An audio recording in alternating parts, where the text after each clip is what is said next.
more can I say? Top Billin. All right, Top Billin. I'm completely in love with the prospects of Tennessee's future. It's been way too long. We need to get Tennessee back on the scene again, right?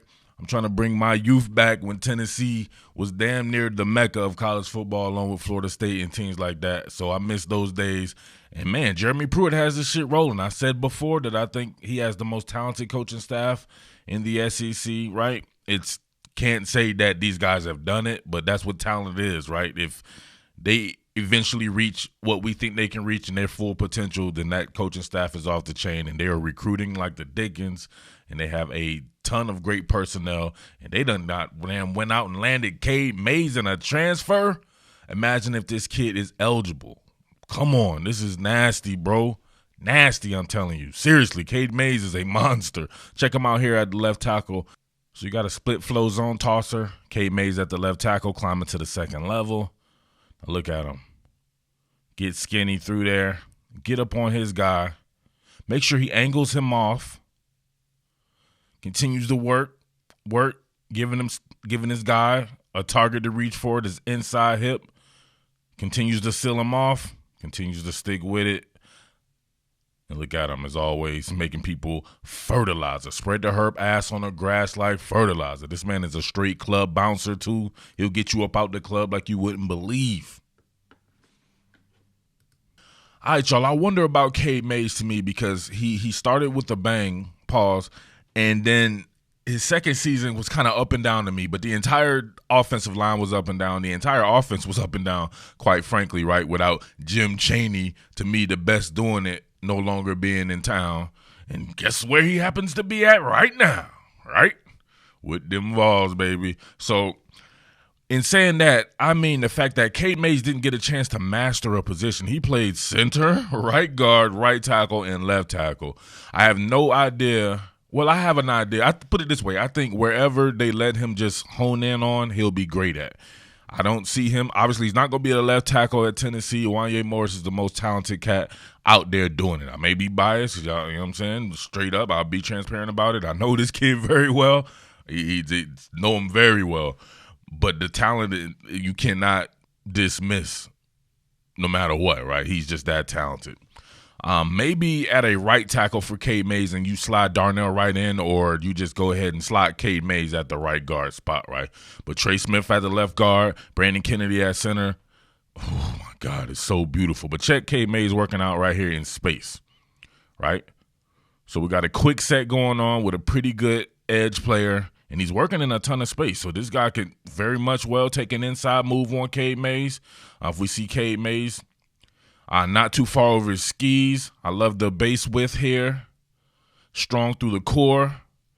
Really sizing him up as far as being slightly parallel to the line of scrimmage and being able to be ready for whatever. So the guy does try to take an inside move. Cade Mays is first. I say always be first. And you can see the base anchor here.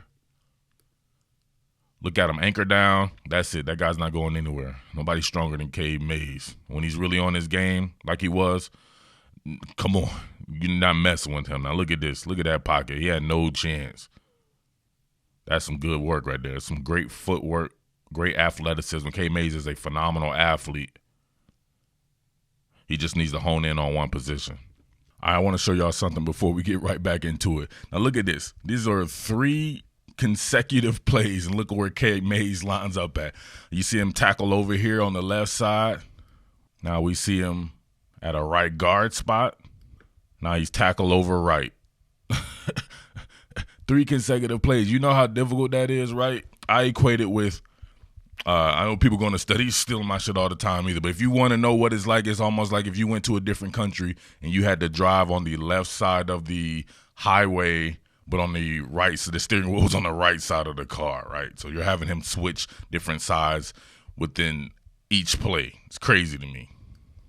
All right, so right guard is where Cade Mays would slide seamlessly right in the spot where, you know what I'm saying, we've seen Jerome Carvin at, right? No disrespect to Jerome Carvin, but he's not Cade Mays. Cade Mays is the executioner, man. So this is, if you think about it in all of college football, playing a guard spot, going against Javon Kinlaw could be either the most toughest assignment in the sport of college football, or the second most, depending on where you have Derek Brown and Javon Kinlaw situated at.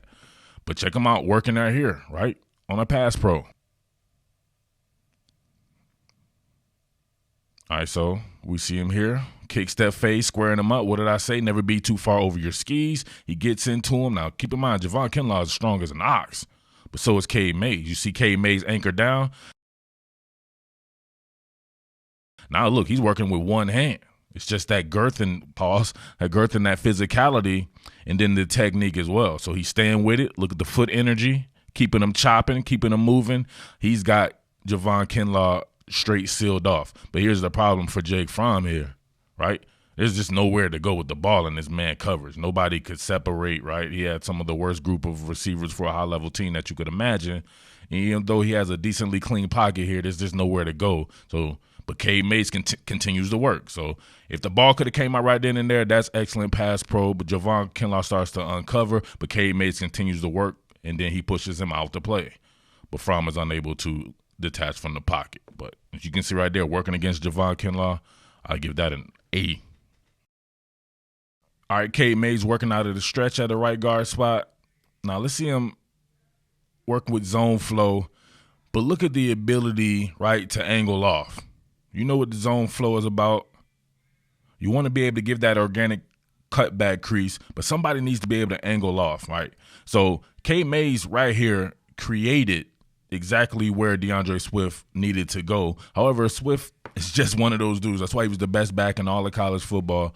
Because of his vision and anticipation, he's able to play this middle linebacker here, cut it back off and get him flowing and get upfield. But if you look at the work that they're doing on this combo block between Cade Mays and Trey Hill, Mays has him sealed off, and he could have easily slid this out, right? The banger bounce theory, he could have banged this up here instead of bouncing it.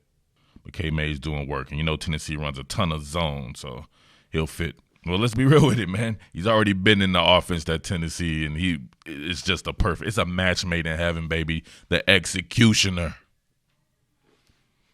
All right, hashtag real men watch to the end. Last one here, we see him working inside zone, working against Aubrey Solomon. So you guys know what Aubrey Solomon's about. The kid is a monster as well. And, yeah, man, Cade Mays is the one who's doing work on this particular one just by staying at it. His stick-to-itiveness is there. And in Tennessee's run game, man, with the type of talent they have at running back, if you haven't seen my Eric Gray breakdown from at the beginning of the last season or whatever like that, make sure you check that out because that kid is going to be a superstar. Very much reminds me of Philly Flyer DeAndre Swift, and you heard me say that first, and I can guarantee you some other people probably already jumped on that comparison, baby. People always got to be biting, though. But, man, Tim Jordan and Ty Chandler, come on, this run game is going to be what takes it over the top eventually, especially if you're talking about eventually implementing in Harrison Bailey with play action under center type stuff. But look, combo block up, Trey Hill combos up to the next level. You got a breach right here by Schaefer, right? But you can still see Cade Mays with his feet up under him, still continuing to do work. Brian Harrion does a great job here of resetting. But look who gives him the angle, right? Both Cade Mays and Andrew Thomas doing work. And there you go. Run to daylight. That's what it is. It's a run to daylight thing. Cade Mays sticking with it against Aubrey Solomon. Eventually springs this loose for a pretty big gainer, if you guys remember this. So, all right. So there you have it, man. Obviously, Cade Mays is not a perfect prospect by any stretch of the imagination. There are some deficiencies in his game that he has to work on. But I'm not sure how to read the deficiencies because they just need to let him play at one spot and develop those muscle memory and those tendencies in that particular spot. Right guard could be that at Tennessee, or no matter where it goes, though. I think if he just stays in one particular spot, he'd be good at any of them. Left tackle, right guard, even center, right? If they let him play center, I think he will be good at that as well. He's just a damn versatile animal. The executioner. Remember that, the executioner. So I'll have much more on the offensive line. I want to talk about Wanye. I want to give Trey Smith his flowers while he's still there, and I love Brandon Kennedy and Darnell Wright. If Cade Mays is ineligible this season, it's all good. They're still going to have, to me, the most talented line in the entire country. But if you add in Cade Mays, You're talking about all-time level right there. What are we talking about? Like 24 stars worth of offensive linemen, perhaps along your offensive line. That's just But Tennessee, like I said before, is on a come up. I've been hesitant to do Tennessee work, in all honesty, because I don't want any bias to creep into anything. And this is the team that I absolutely loved when I was a little kid. Peyton Manning is the reason why I love football back when I was a little kid. And it is what it is, man. I'll go back to T. Martin and Marcus Nash and Joey Kent, Peerless Price, Al Wilson, and all the guys like that, Leonard Little and guys like that, man. So Tennessee is the whip, but it needs to eventually get back to being that. And I think with the talent on the team, if you look in the frame right there, man, Henry Toll, Sean Schamberger, guys like that, man, there's some real talent there, man. Tank, McCullough, all kinds of guys. So, but I have much more. Make sure you support, subscribe, tell a friend, spread this around. Tennessee has a shot to be the primary cover on Top Billin Sports YouTube. I'm going to go ahead and succumb to the pressure, all right? We'll see what happens, though, all right? But as always, it's your boy Murf, the Underground King, Top Billin Sports, and I am out. Peace. What more can I say? Top Billin.